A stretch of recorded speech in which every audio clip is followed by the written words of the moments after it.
Delimitation இப்போ வந்து 543 இருக்கிறத 816 அது ஒரு நம்பர் சொல்றாங்க, இல்ல 850 வந்து அதிகரிக்கிறதுக்கான வேலைகளை பண்ணிட்டு இருக்கிறாங்க. இதை பண்ணிட்டு அதோட 33% ரிசர்வேஷன் பெண்களுக்கு வந்து கொண்டு வராங்க அப்படிங்கறதுதான் போய்கிட்டு இருக்கு. இதுக்கு எதிர்கட்சிகள் வலுவான எதிர்ப்பை பதிவு பண்ணிட்டு இருக்காங்க. ஆமா, குறிப்பா இது வந்து பாப்புலேஷனை கண்ட்ரோல் பண்ண மாநிலங்களுக்கு இது ரொம்ப பெரிய ஆபத்து அப்படின்னு சொல்றாங்க.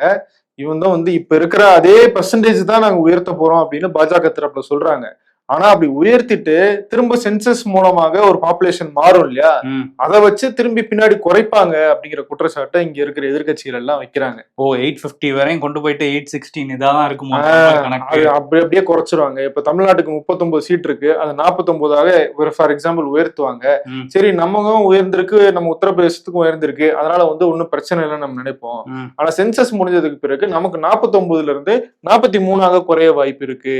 ஆனா அது உத்தரப்பிரதேசத்துக்கு 120ல இருந்து 180ஆக உயர்றதுக்கு வாய்ப்பு இருக்கு அப்படின்னு வந்து எதிர்கட்சிகள் சொல்றாங்க.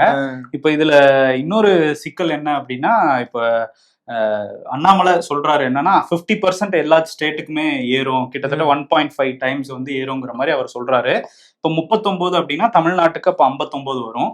இதுவே 80 இருக்க யூபிக்கு 120 வரும். சோ அதனால ஹிந்தி பெல்ட் அப்படின்னு சொல்லக்கூடிய அந்த யூபி, பீகார், ராஜஸ்தான், மாப்பி இங்கெல்லாம் வந்து தொகுதிகள் கூடினாலே போதும் நம்ம வெற்றிக்கு. 2029ல பிஜேபி ஈஸியா மெஜாரிட்டியோட வந்துருவாங்க. இப்ப 816 அப்படின்னு போச்சுன்னா 409 வந்து மெஜாரிட்டி, அந்த மேஜிக் நம்பரை தொட்டுலான்னு அவங்க ஒரு பிளான் வச்சிருக்காங்க. ஆமா, அப்படி நடந்துருச்சுன்னா நாங்க இதை கண்டிக்கிறோம் அப்படின்னு நம்ம ஏதாவது சொன்னோம்னா கண்டிச்சுட்டு போங்க அப்படின்னு மத்திய அரசு அவங்க வாட்டுக்கு அவங்க வேலையை பார்த்துக்கிட்டு இருப்பாங்க. அப்படிதானே இப்பயும் பண்ணிட்டு இருக்காங்க. முன்னாடி எல்லாம் எம்பிக்களுக்கு அந்த மசோதா நகல்லாம் வருமா, அது கூட வரது இல்லைன்னு சொல்றாங்க. ராகுல் காந்தி தான் சொல்றாரு, அவசரமா கூட்டுறதே தப்பு, அதுவும் எலெக்ஷன் நேரத்துல நீங்க கூட்டத்தை கூட்டுறீங்க, அட்லீஸ்ட் அந்த மசோதா என்ன அப்படிங்கறது முன்னாடியே கொடுத்தாதான் நாங்களாவது படிச்சு ரெடி ஆக முடியும். வழக்கமா கொடுப்பாங்க, ஆனா இந்த தடவை கொடுக்கல, ரொம்ப டிலே பண்றாங்க அப்படின்னு ராகுல் காந்தி குற்றச்சாட்டு வைக்கிறார்.